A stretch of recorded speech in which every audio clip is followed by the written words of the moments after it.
Welcome everybody. It's Scott here from Woke Societies, here to drop another episode of amazing content.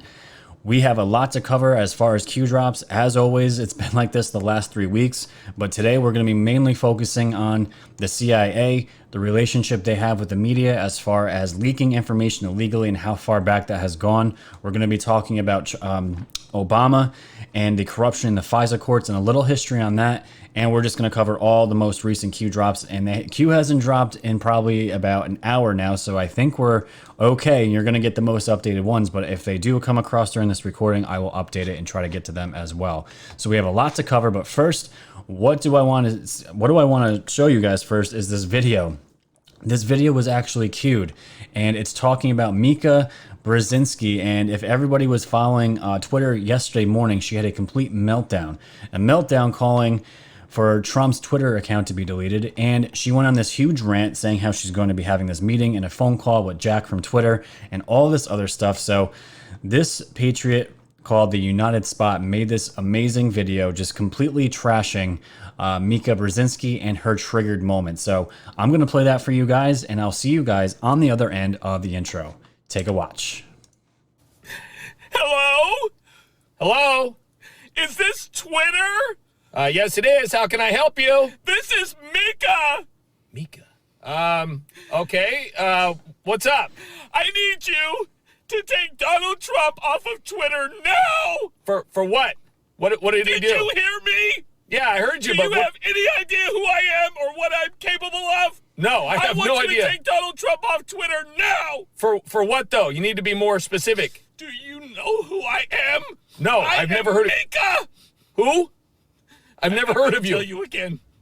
You take Donald Trump off of Twitter. I know. I'm trying to find. I'm gonna bring hell with me. Okay. I'm gonna use my privilege card right now. I know, but for what? Me? What? You take Donald Trump off Twitter right now. Do you understand me? Hey, you take Donald Trump off Twitter right now. Do you understand me? Hey, settle down. Take a deep breath. Hey.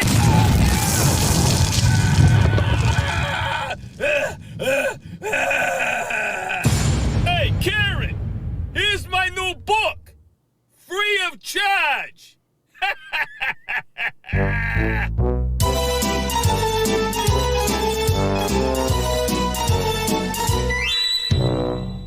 Oh, it's so good. Look how triggered she got.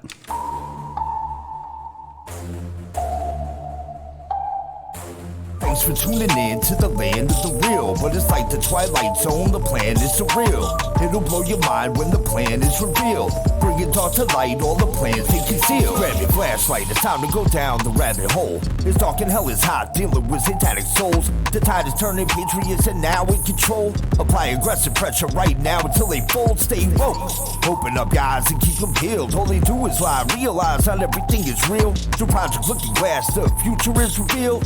Future proves past, but there won't be any deals. Woke Society's fam, you know it's time to go. Grab your popcorn, sit back now, enjoy the show. Severe and non on the mic, so come on, enjoy the flow. The wave is rising and you know it's only gonna grow.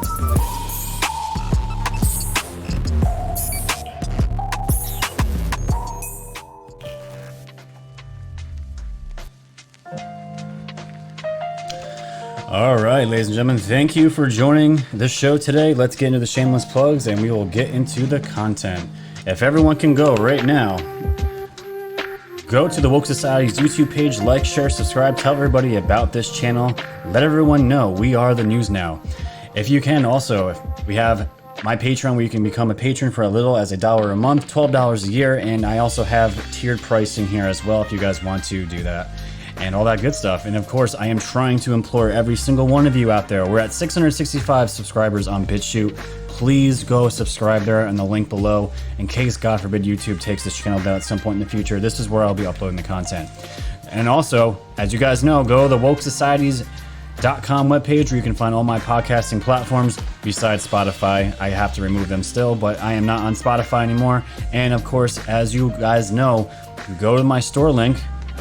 Click the store link and you guys can check out all of my cool, amazing Q and woke merch and all that good stuff. Look at those beautiful t-shirts, guys. Oh, hashtag Obamagate. We got the Woke Societies one here, and the newest one that I've added is the Stay Woke t-shirt as well. So check it out. All the links below and all that good stuff. All right. Let's bring that music back down. And just to let you guys know too, the sponsorships are almost ready. I have 2 signed contracts going, and you guys will start to begin probably seeing those as soon as next week. These are products that I myself have tried and used, and I would not put anything on this channel that I wouldn't feel comfortable selling or using myself. And I feel like these products that are going to be coming out are going to be something that is going to benefit everybody. So just to let everyone know, there it is. So everyone just saw the video of Mika Brzezinski, right? I just want you guys to see the context of where this video and where all this stuff started coming from.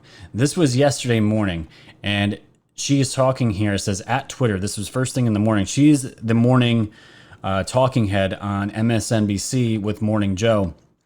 And she started tweeting here, need to know why Trump is not banned. I will be reaching out to head of Twitter about their policies being violated every day by President Trump. Hope my call is taken. Please retweet if you agree. And she got 191,000 likes. Obviously, the liberal media and liberal big tech is completely behind her. And as you keep going here, you'll see Mika Brzezinski at Jack, please take my call today. Please stop allowing your platform policies to be abused by the day. If only she was on the other side of this shadow banning, censorship. It's just laughable at this point that these people are complaining about Trump breaking Twitter policies. And she just kept going. At what point is Twitter a part of this? Take down Trump's account. The world would be safer. Retweet if you agree. And she's an absolute clown. And she just went on a Twitter spree. And that video that I showed you right here by the United Spot was actually queued, and we'll get into that just a little bit later, but that is why I wanted to play that video. She absolutely got triggered, and it was so good to see Q pointing this out, and there's so many people, millions of people laughing at her now. So fantastic. So what are we going to get into? What I want to show everyone first is just to give a little bit more backstory into Russiagate, and really the reason why Obama was going after General Flynn, and now more information is coming out that this spying was actually going on way beforehand. As far as 2016, it looks like it was even earlier in 2015, and these details are still to remain to come out. But I want to bring up this article here from tabletmag.com, and I'm going to read this. It starts out saying Barack Obama warned his successor against hiring Michael Flynn. It was November 10, 2016, just 2 days after Donald Trump upset Hillary Clinton to become the 45th president of the United States. Trump told aide Hope Hicks that he was bewildered by the president's warning of all the important things Obama could have discussed with him.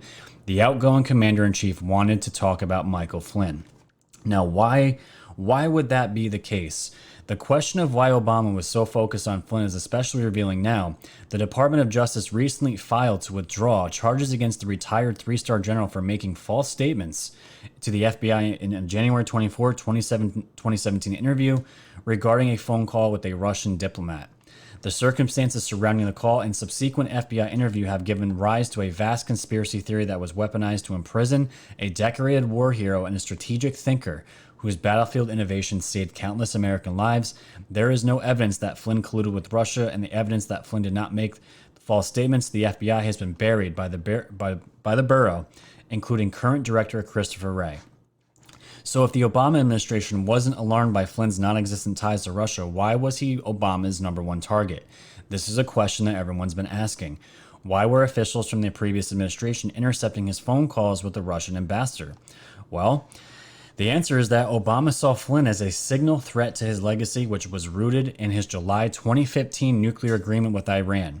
This disgusting deal that Obama signed in with Iran, realigning our joint interests, which they were a terror state at this point, and they still might be labeled that. But the Joint Comprehensive Plan of Action, which is what it was called, Flynn had said long before he signed on with the Trump campaign that it was a catastrophe to realign American interests with those of a terror state. And now that the candidate he'd advised was the new president-elect, Flynn was in a position to help undo the deal. To stop Flynn, the outgoing White House ran the same offense it used to sell the Iran deal. They smeared Flynn through the press as an agent of a foreign power, spied on him, and leaked classified intercepts of his conversations, which was illegal, which we're going to talk about today, to reliable echo chamber allies, which we have now seen in the mainstream media. So guys, this is what it was all about. But the big problem is here, We all knew the Iran deal with that Obama setup was completely ridiculous. This is the deal talking about the pallets full of cash and all this weird shit that you would just never typically see, but it just happened. Everyone trusts Obama. Obama could do nothing wrong, right? A scandalous presidential run that he supposedly ran for 8 years, right? But here we are. But why was Obama so afraid of Michael Flynn blowing up this deal? Deals that, again, were just bleeding the United States dry, money that was going to known terrorist countries. Why was this happening? Michael Flynn wanted to blow this entire thing up because, again, he knew it was not in America's best interest. But really, the question is, this is where Q Team, I think, is bringing the operation. Who is pulling the strings for Obama? Who's the puppeteer behind Obama that was pushing this to get Michael Flynn completely destroyed, his reputation destroyed, and him ultimately jailed because Flynn wanted to blow this deal up? So this is where it's all began, and now the news is out that Obama was trying to unmask Flynn and multiple Trump cabinet members, including his own family, even before 2016, which we're going to see. But it gets even worse. Just to throw in this story here before we're going to get right into the Q drops very quickly here. This is from the Daily Caller, and it just keeps piling on. Just keeps piling on. The Daily Caller article here is FBI offered to pay Christopher Steele significantly to dig up dirt on Flynn. And just to remind people of who Christopher Steele was an ex-intelligence officer, I believe, out of MI6, and he was running his own intelligence operation, his own business, his own entity, and the FBI was offering money to this man to make the dossier up. And this is where we are. So just some quick bullet points from this article. It says former British spy Christopher Steele peddled an unfounded rumor in December 2016 that Michael Flynn had an extramarital affair with a Russian woman, according to documents released earlier in May. Months before Steele discussed Flynn, the FBI offered to pay the ex-spy to collect intelligence on Flynn and other Trump associates who were the targets of a counterintelligence investigation. An FBI source provided information about Flynn that matches what Steele provided the Bureau. An FBI memo from early 2017 also said. Rumors about Flynn and a Russian-British woman, Svetlana Lakova, began circulating in the media in March 2017. So I'm not going to get into the details on this article, but just to point out, more of this information is coming out that the FBI was just completely in over their head and they did not care. They were willing to pay money, straight up cash, to people like Christopher Steele to dig up information on the people that Obama wanted to look into and completely destroy. So that brings us to the Q drops here, and let me just scroll down to where I would like to begin here. We're going to be starting with the ones from yesterday up until current, and the one I want to start with now is 4291. Why did POTUS reply to a tweet from May 30th, 2019? Possible marker. Now, this was a strange one. Trump here retweeted a tweet here, which you guys can see on the screen. The name of the person was called U.S. Patriot, and when you go to that account, you can clearly tell it's a Q account. We got where we go one, where we go all, on the hashtag, on particular on the tweet that Trump retweeted. And Q is just pointing out, why did POTUS reply to a tweet from May 30th, 2019? Where we go one, we go all. And this is the tweet right here, which you guys can see. Now, we're still trying to figure out if there is a marker on this date. I don't remember any deltas happening on this date, but still, it's very curious why Trump would go back. There's a whole full year almost to 2019. Maybe this is a future marker. Where today is May 21st, so maybe something's going to happen on that day. We'll have to wait and see. But either way, it's still great to see Trump here retweeting a Q account with the hashtag where we go on, we go all. Just more indicators that Trump and Q team are aligned. And this is, again, not conspiracy theories as we are painted. 4292. March 8th, 2020 video of Dr. Fauci saying masks were harmful and unessential. And again, the picture here of Trump on the mic with Dr. Fauci, the fraud behind him wearing the mask, and Q says reconcile with a tweet link, and this is the link that we're given. This is from Anonymous Q Patriot on Twitter. Why was Dr. Fauci, a health expert, Why was Dr. Fauci, a health expert, just a few months ago telling us masks were harmful and unessential to those of us who aren't infected?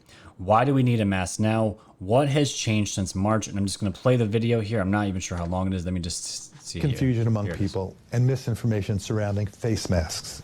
Can you discuss that? The masks are important for someone who's infected to prevent them from infecting someone else. Now, when you see people and look at the films in China and South Korea, whatever, everybody's wearing a mask. Right now in the United States, people should not be walking around with masks. You're sure of it? Because people are listening really closely to this. Right now, people should not be walking. There's no reason to be walking around with a mask. When you're in the middle of an outbreak, wearing a mask might make people feel a little bit better, and it might even block a droplet, but it's not providing the perfect protection that people think that it is. And often, there are unintended consequences. People keep fiddling with the mask and they keep touching their face. And can you get some schmutz sort of staying inside there? Of course. But when you think masks, you should think of healthcare providers needing them and people who are ill. You heard that, and he keeps going. Healthcare providers and people that are ill, but now, including in my homestay here in New York, it's almost when you go outside, they never gave us the rule that we have to wear a mask even outside everywhere we go, but people are still doing it. They think it's giving a sense of security, but it's really not. But remember when all this was beginning, between February and March, people started buying all these masks. They weren't necessary. Most people that I was around just thought that even the idea of wearing a mask was a complete joke, because all the information that we have now is just even telling us even more that the masks don't work in general. And we've seen it. We're going to see a new Q post. And by the way, Q did post again while that video was playing. So I will refresh that. But we know the masks don't work. To me, they are a sign of oppression and suppression, putting something literally over our mouths, keeping us shut. That's what I feel like is happening. But again, Q is saying reconcile. Why is there misinformation about this? Why are we seeing one message, but really another message is being portrayed? It's unreal. But this is what Q is trying to point out. And that's why it said Dr. Fauci saying masks were harmful, unessential back in March. And now, and the funny thing is, we seem to be coming out of this, right? The death toll is stabilized. Most of the states aren't having too many deaths. New York's still a hot mess. That's why I don't think we're going back to normal anytime soon. But either way, everything seems to be coming down and stabilizing.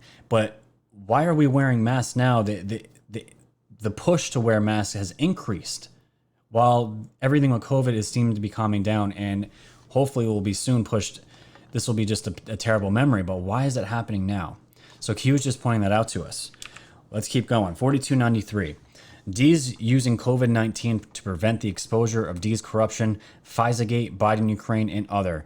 And there is multiple reasons why I believe this virus is being used by the Dems to their advantage, not just because of mail-in ballots, which we're also going to talk about today, but because it's used as a smokescreen, a cover, with everything going on with FISA, Biden, Ukraine, and of course, Obamagate. So let's see what Q said here. They link a usnews.com webpage and they take a quote from it, and this is what it reads. Meanwhile, Democrats in the Homeland Security Committee have decried the investigation and the subpoena, arguing that they should be focusing on coronavirus-related issues during the ongoing pandemic and prioritize it over politics. In a letter sent to Johnson on Tuesday, Senator Kamala Harris of California renewed her calls for another COVID-19 hearing, noting that the committee hasn't had one since early March. DNC media, mainstream media, echo chamber push. And we know the DNC and the mainstream media are completely aligned, and it's a complete echo chamber. Is this about the virus or preventing exposure of Democrat corruption? Is this about the virus or locking Republican-controlled Senate from investigating D's? FISA, Biden, other corruption. Is this about the virus or the election? And I just want to point something out real quick. The Republicans, what are you doing? What are you doing? The Republicans, they might not be as wrapped up in this, but they are just as corrupt as the Democrats. What are they doing to stop any of this? It just seems they're kind of just on the back burner, kind of just going along with this. But they seem to oppose some things, especially when Nancy and the Democrats are trying to pass these bills for coronavirus and all that stuff. And it just seems like the Republicans are just kind of like, we don't want to get too much. We don't want to muddy the waters too much. We want to kind of stay out of it. But I just wanted to bring that up. But again, Q is just pointing out here in this U.S. News article, a subpoena has been authorized by the GOP to look into Hunter Biden and Burisma now. And it's good to see. And just to read a little bit of this, it says the Senate Homeland Security Committee Chairman Ron Johnson of Wisconsin set up a vote to subpoena Blue Star Strategies, a consulting firm that worked with Burisma while Biden sat on the company's board and faces allegations of trying to influence policy at the State Department. The committee advanced the subpoena in a party line vote. GOP Senator Mitt Romney of Utah has previously expressed concerns about the investigation targeting the Bidens. And of course, he's the only one, right? Because he's wrapped up in all this garbage too. But joined the other 7 committee Republicans to vote in favor of the subpoena. So maybe he was just trying to buy himself some time to lawyer up and clear whatever information that was out there that could potentially cause some trouble for him. But it says the subpoena vote was originally intended for a former Blue Star consultant to produce documents, but was scrapped in March and tailored to instead subpoena the firm directly. But again, the Democrats are going to use this as an excuse that Trump wants to focus on going after Hunter and Joe because this is turning into a political thing. And again, Trump doesn't care about Americans, and he just wants Americans to die, and he's willing to let Americans die for him to get reelected. That is the narrative that's being pushed for all this. We all know it's complete BS. But again, Q is pointing this out to again ask, why are D's using COVID-19? And again, it's to prevent people from looking at them, and they want you to look at the virus and stay in fear and have that distraction. 4294, evil begets evil, and Democrats is in parentheses there. Pandemic, dem, panic, fear, vote by mail is in the kill box, and obey, stay inside or face death or arrest, also in the kill box. Tactics will push, will end, +1 election day. Now, I'll read the rest of it. And they said, reconcile, release of convicts from prison, evil releases evil. Do these people care about your well-being? Do these people love America? Do anything to regain power? Now, when I read this, it says tactics push will end +1 election day. So I don't know if this means 1 month, 1 day. It says election day, but it doesn't say the +1 if it's days or months. And especially living in a Democratic state like New York, anyone that lives in Michigan or California, we don't know how long these lockdowns and this slow rollout of becoming normal again is going to take. And from what Q is saying here, it's a possibility that this could go all the way to the election day and even after. So we'll have to see. But again, Q is saying, do these people love America? They don't. New York released some prisoners because they were worried about COVID. California did the same thing. I'm not sure if Michigan did, but it wouldn't surprise me if they did. But again, why are you releasing criminals? People that are convicted of terrible crimes just getting released. What does that make sense? If they have COVID and they go in contact with other people, isn't that just going to spread the virus anyways? None of it makes sense. Oh, and by the way, during all this, you can still get an abortion. Just want to throw that out there. You can still do that. But in these hospitals where you can't get any other elective surgeries, abortion is still one of those things. So keep that in mind too. It's absolutely disgusting what these states are allowing, especially the Democratic-run states. It's disgusting. 4295. Unity creates peace. Unity is humanity. The world is what we make it. People fell asleep long ago. People gave up control. People have been compartmentalized, divided. Divided you are weak, divided you are taught to fight each other. Race versus race, religion versus religion, class versus class, gender versus gender. And this is what we've been dealing with this liberal culture that was being created ever since Obama took office. And it just weeded into the fabric of our country. And we are now also this information war. We are in a culture war too. No doubt about that. But Q continues saying here, unity is what gives people strength. Unity is what gives people power collectively, power over government, power over, and I saw another tweet. This is a kill box, but it's empty, but there's 19 spaces in between this kill box. There's got to be some significance to that, but I was not able to find anything yet on that, so I'll keep looking out. But it says unity creates space, unity is humanity, the world is what we make it. And right now, I know myself and many others that are in this movement, in this information war, we are uniting as many people as we possibly can to make this push and to let people know it's time to wake up, it's time to get back together. We are not asleep anymore, we are taking back control. Let's continue. 4296, mainstream media wearing masks now coordinated to keep the COVID-19 pandemic alive. And this picture is so eye-opening. For everyone in the podcast, this is a screenshot of a YouTube video here, and the account is from the White House. And you can see here, the date on this video was May 6th, and it's just a brief screenshot of the press room, and the media is not wearing masks. And as you scroll down, this on May 8th, also same picture of the same media, all wearing masks. And Q says May 6, 2020, mask off. May 8th, mask on. Reconcile. Pandemic. And we're also seeing it, guys. You guys have seen the videos of the media. As soon as the cameras are off, the media, they're just asking these got you questions. The ones that are pushing all this fear, guess what they do? They rip their mask right off the moment the cameras are off. Why is that? But yet here we are, all the common people, what's going on with these masks? That's why it bothers me, because I'm seeing it starting to affect kids now. Not my own child, he's not in school yet, but I'm seeing CDC literally came out with guidelines today. If schools were to reopen today, they are requiring preschoolers. They would be requiring preschoolers and children to be wearing masks in school. Can you imagine? I can't even imagine. I can barely get a hat on my son. A hat. I can't imagine placing something over their face that we know reduces oxygen intake by 30%, and you're just breathing in all this used hot air. It's not good. Can you imagine sending your kid off to school like that? Can you imagine? But yet here we are. Here we are with the media that is pushing this fear porn. The moment the cameras are off, the masks are off. How do you reconcile what is really going on? 4297. Video meme. Original Karen Mika Brzezinski gets triggered beyond repair. And again, everyone knows the story with Joe Scarborough and the intern that was killed and how she's linked to that. We're not going to get into all that today, but again, that is where this video was tweeted from, and again, that is why I played it. This again is Mika talking to Jack there, and at the end you guys saw Donald Trump Jr. showing his book, laughing, saying, "Here, Mika, I'll give you my book, Triggered, for free." Excellent video, and Q wanted to point that out there. Gave us all a good laugh for sure. 4298. Senators Johnson and Grassley asked acting DNI Richard Grenell to declass more unmasking by Obama administration. And I'll just pull up the letter real quick.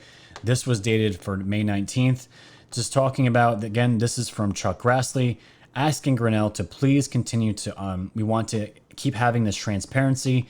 And I'll just read some of it. It says, as we explained in our May 12, 2020 letter to you, May 12, 2020 letter to you, one of the most significant unanswered questions about what occurred during the 2016 election is how many Americans were unmasked, at whose request, and for what purpose. It has become evident that the FBI and possibly members of the U.S. intelligence community were focused on U.S. persons affiliated with the Trump campaign in early 2016, if not even earlier.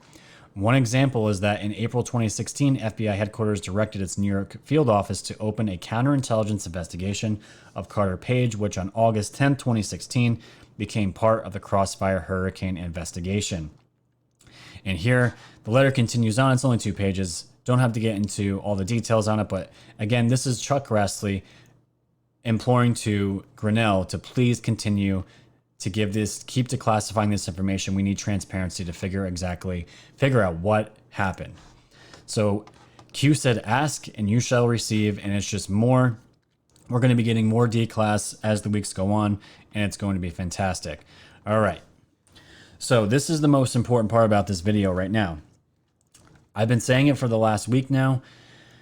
People are now realizing the spy campaign that took place with the FBI domestically with Obama and Susan Rice, all these people that were making these unmasking requests, But the public is now becoming aware of this. The normies are now becoming aware of this. Liberals, or heads are exploding. They don't know what to do with this. The mainstream media doesn't know what to do with this. And they're currently spinning it right now that that Flynn truly wasn't unmasked and Obama did nothing wrong. Biden did nothing wrong.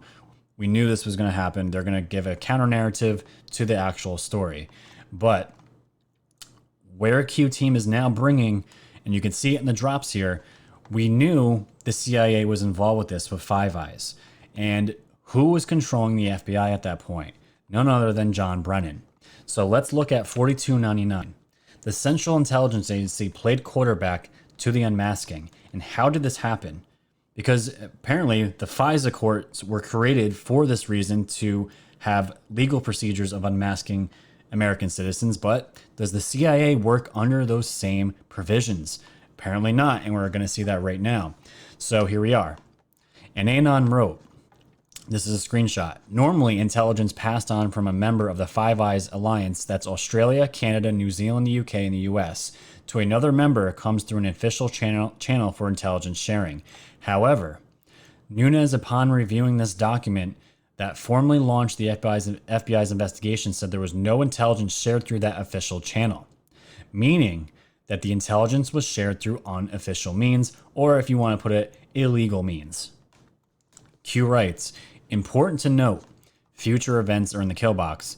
Masking versus unmasking, incidentally intercepted versus direct target. 702 collection minimization procedures versus CIA versus Five Eye. How does the CIA collect intelligence? The CIA not governed by FISA intelligence operation conducted outside U.S. FBI is under FISA. The FISA foreign intelligence mission is principally domestic. Target location, U.S. or abroad, traveling rules, foreign intelligence collection of U.S. persons, official versus unofficial. What central ABC agency played quarterback? And Q is making this very obvious. The agency that was playing quarterback was the CIA, who was controlled by John Brennan, who was taking direct orders from Obama himself. Now, people are wondering, well, how did the CIA do this? The CIA didn't have to go through the normal channel, which would have been what the FBI goes through, which is the FISA courts, to get these unmasking rulings, these granted. But here we are. The CIA was also involved because they have a little bit more pull with that, and they did it. And let me pull up this real quick. It's a link to the executive orders here of the Federal Register.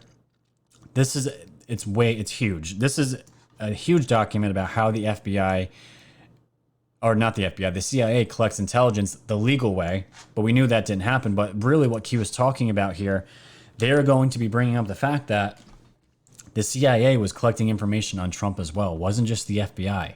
So it's going to move further and further up the chain, and people are going to realize that this was an international spying ring, wasn't just domestic. And that's when people are going to really ask, how does this happen? How did this happen? How far does it go? Who is pulling these strings? Because it doesn't stop at Obama, and that's what we're going to be finding out. 4300, how the Obama administration weaponized surveillance laws to target Trump, and they linked here. Actually, let me just make sure I didn't. Yes, they linked here this Federalist article. This was from today, actually. Now we're going to get into this because this is a perfect article to remind people of what exactly Obama did to weaponize the FISA courts against Trump to get the spying information he was looking for. So let's get into this. The drip of newly declassified documents related to the Trump-Russia investigation, together with recent reports that a classified leak against former National Security Advisor Michael Flynn might not have come from an unmasking request, leaves little doubt that the Obama administration weaponized federal surveillance laws to target Trump associates and undermine the incoming administration. The story thus far is complex, but it reveals a disturbing abuse of power by the Obama administration that suggests congressional reform of federal surveillance laws is needed to ensure this never happens again. The latest declassified document, an email written by former White House National Security Advisor Susan Rice detailing a high-level Oval Office meeting on January 5, 2017, directly implicates then President Obama and other top officials in the targeting of Flynn, including the then Vice President Joe Biden and fired Federal Bureau of Investigation Director James Comey. Flynn's conversations with the Russian ambassador became national news after someone in the Obama administration, remember this, illegally leaked to the Washington Post columnist David Ignatius, who revealed in January 12, 2017 column that Flynn had spoken to Kislyak several times on December 29, 2016. But you guys have all seen now with the unmasking request, there was multiple requests before Flynn even had that conversation. So what is going on with that? The list was revealing during those weeks no fewer than 39 Obama administration officials unmasked Flynn, from senior people like Comey and former Director of National Intelligence James Clapper to people who had no conceivable reason for or unmasking Flynn, like former U.S. Ambassador to the United Nations Samantha Power and Obama's Chief of Staff Denise McDonough. Even Biden was on the list, which we saw.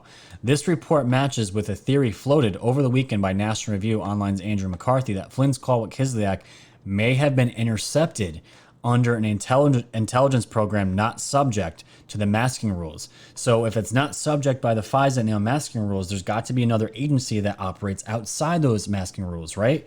So who would that be? That would be the CIA. And it says here in the article, probably by the CIA or a friendly foreign spy service acting in a nod and wink arrangement with our intelligence community. This is super important, ladies and gentlemen.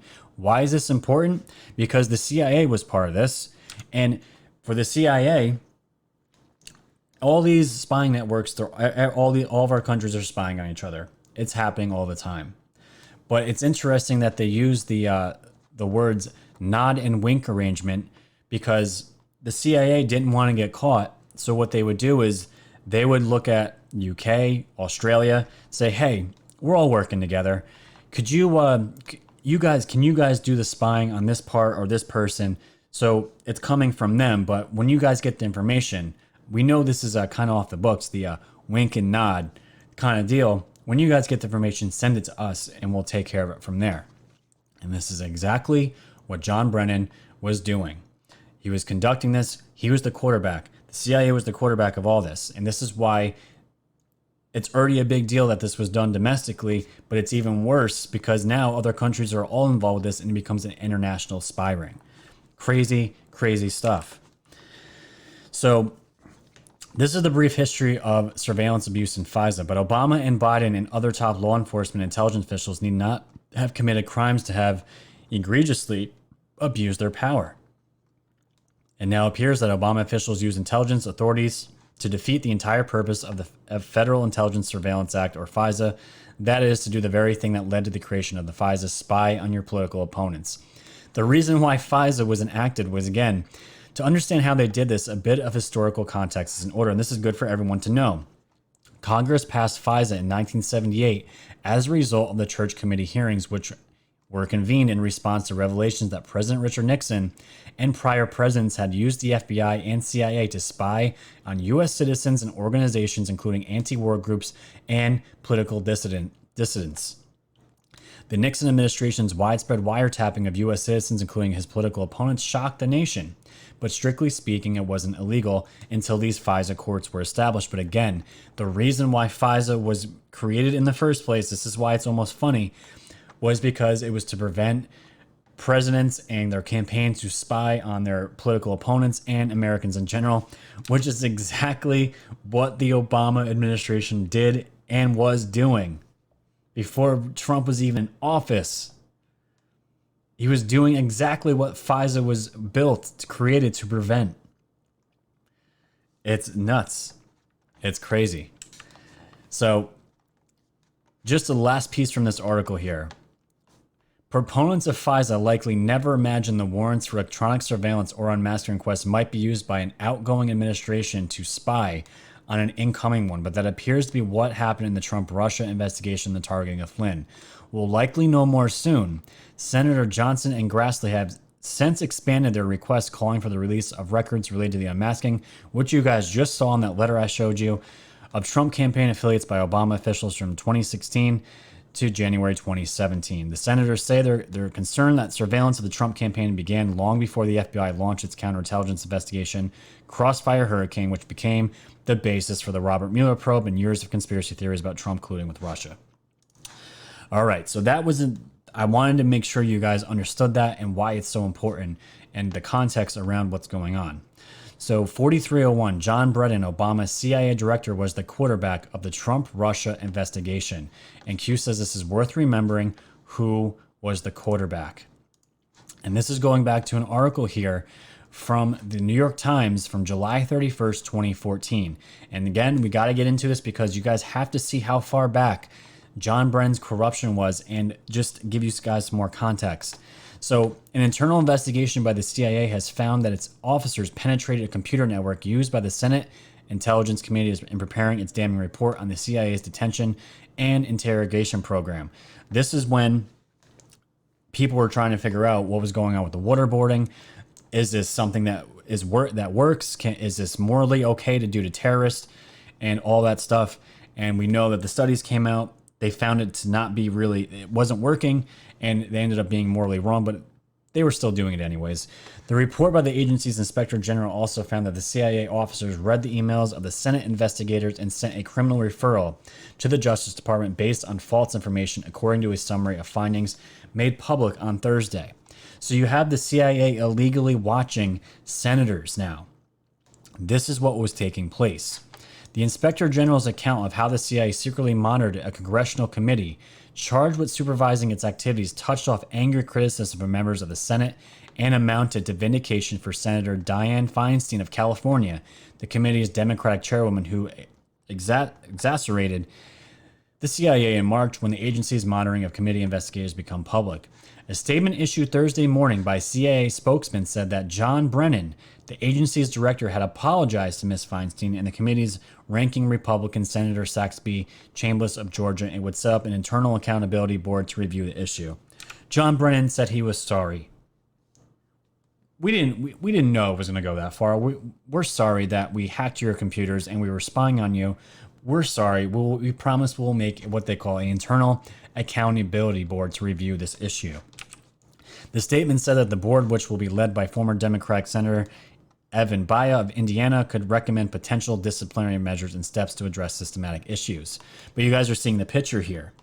Brennan this isn't his first rodeo of illegally spying on senators and other people that shouldn't be being spied on. Senator Mark Udell, Democrat of Colorado, and another member of the Intelligence Committee demanded Mr. Brennan's resignation. The CIA unconstitutionally spied on Congress by hacking into the Senate Intelligence Committee computers, and he said in a written statement, "This grave misconduct not only is illegal, but it violates the U.S. Constitution's requirement of separation of powers. These offenses, along with other errors in judgment by some at the CIA, demonstrate a tremendous failure of leadership, and there must be consequences." And last thing from here, the CIA officials penetrated the computer network when they came to suspect that the committee's staff had gained unauthorized access to an internal CIA review of the detention program that the spy agency never intended to give Congress. And again, this was about the waterboarding practices. And hours later, Mr. Brennan was publicly questioned about the dispute and said that when the facts come out on this, I think a lot of people who are claiming that there has been this tremendous sort of spying and monitoring and hacking will be proved wrong. Look at that quote, and doesn't it sound almost exactly like what he is saying now? This is lies. He is wrong. I will be proved right. But again, remember, this article that you're seeing right here, Patriots, was back in 2014. You're seeing history repeat itself. Brennan this isn't his first rodeo, like I said before, of illegally spying on U.S. citizens. This is a huge problem. If he did it back then, you know damn well he was part of it with Flynn. And again, while Q is mentioning it here, worth remembering who was the quarterback. Q. You have a man with experience in illegally spying on American citizens. So why not use him again? Crazy. 4302 articles describing the historical relationship between the CIA and news reporters. Q said expand your thinking. This is an article here. It's not even an article. This was from Newsweek back in September 22, 1986.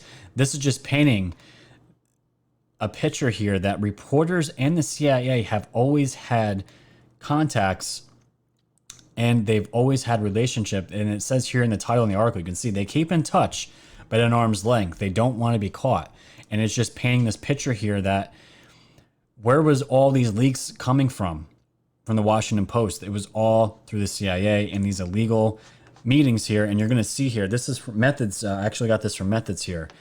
This is from the Gateway Pundit article from 2016, just talking about at least 65 mainstream reporters were meeting with and or coordinating offline with top Hillary advisors.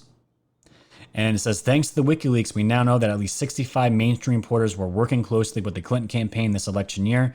And they give a list here. It says these 65 mainstream reporters can never be trusted. And you're going to see the list. You have a whole bunch: AP, ABC, BuzzFeed, CBS, CNBC, you know, the usual suspects for all the garbage that's being pushed. Router, whatever the hell their name is, Reuters, Politica, Washington Post.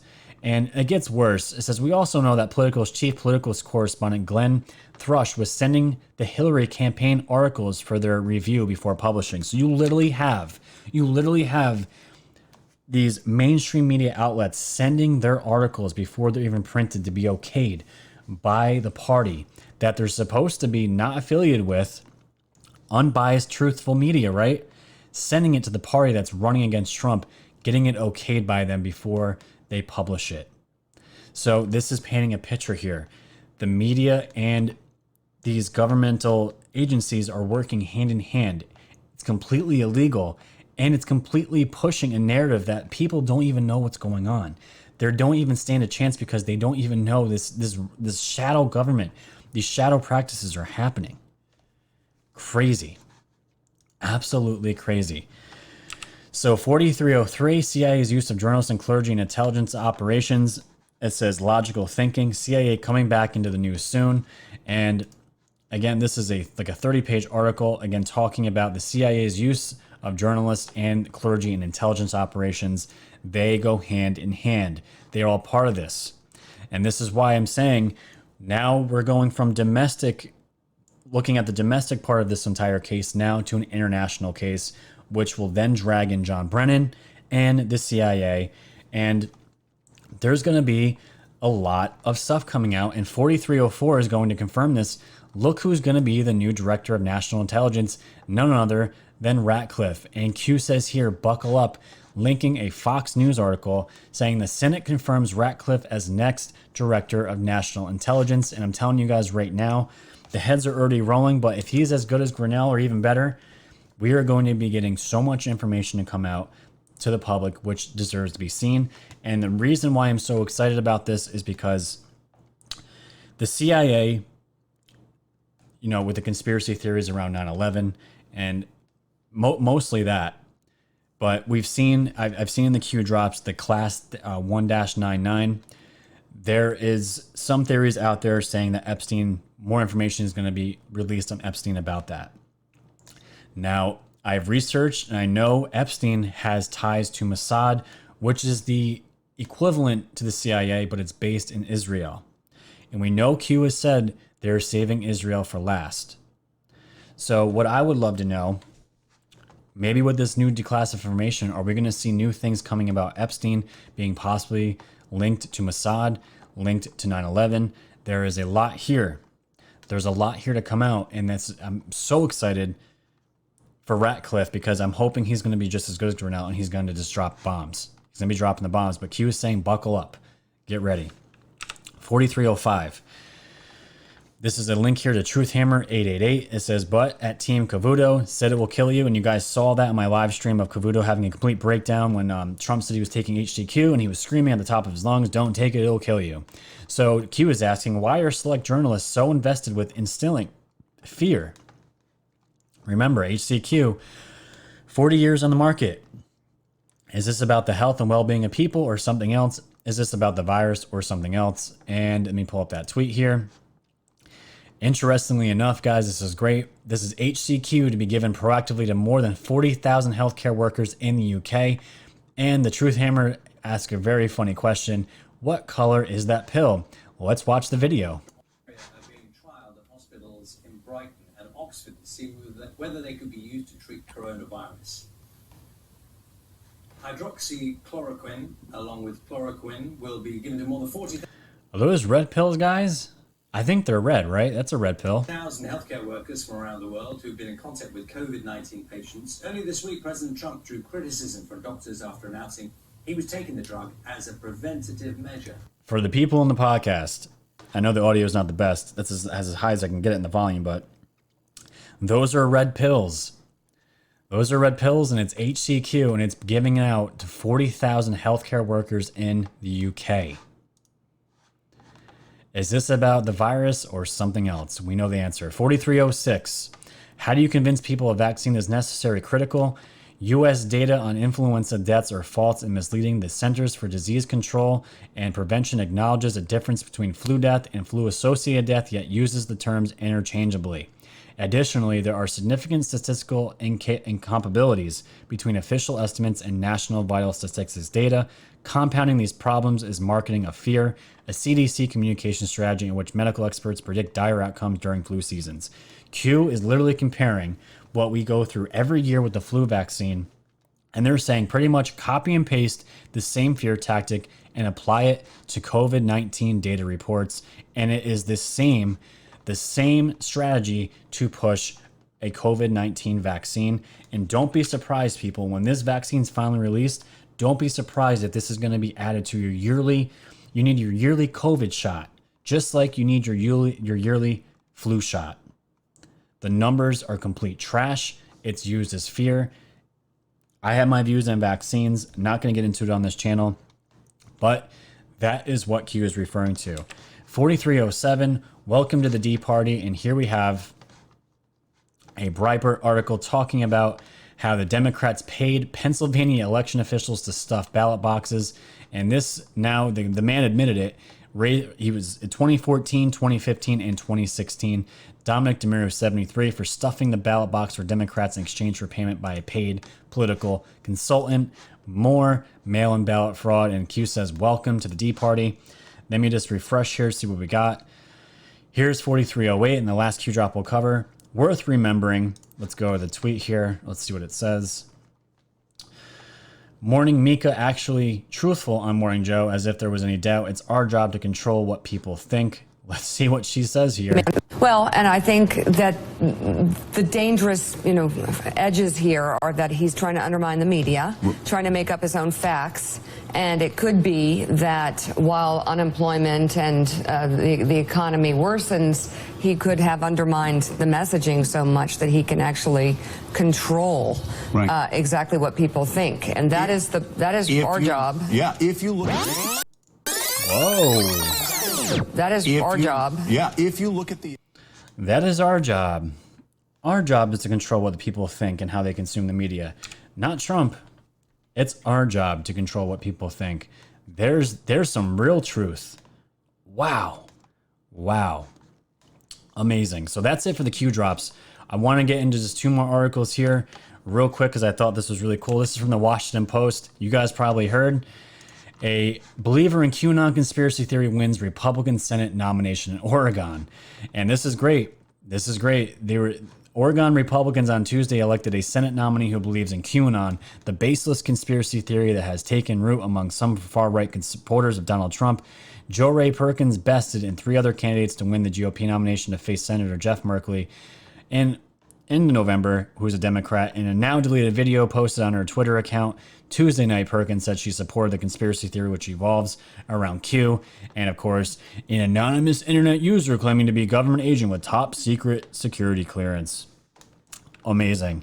We have people that believe in Q that are actually going to be running for Congress and senator seats, and it's just great to see this. And the mainstream media, they don't know what to do with it. They don't know what to do with it. So last article I want to cover today, my boy Thinking Anon. If you guys can go over and give him a follow on Twitter, he's blowing up. He writes some of these really, really good bomb threads, and they're getting a lot of traction, and he's really good at it. So he sent me this article, which I've seen shared on some other channels, but I thought it was really interesting, talking about NASA uncovering evidence of a bizarre parallel universe where physics, time operate in reverse.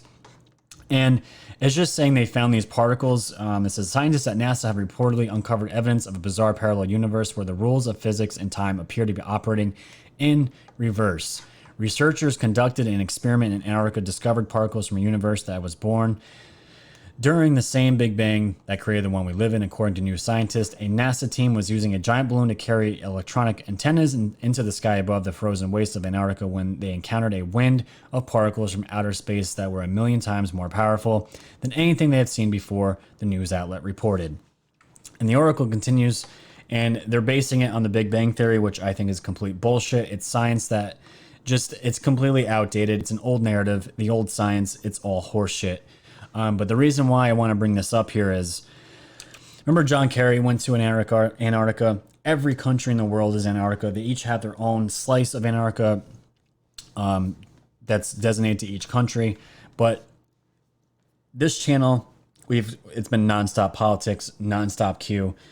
On this channel, I am devoted to getting a full spectrum of information, the full world view. Antarctica falls right into that. And Antarctica, what lies underneath that ice it's a complete world that we haven't seen. And people, this is going to upset people, but our timeline as far as human beings goes way back, way further back than what's given in the Bible with Adam and Eve.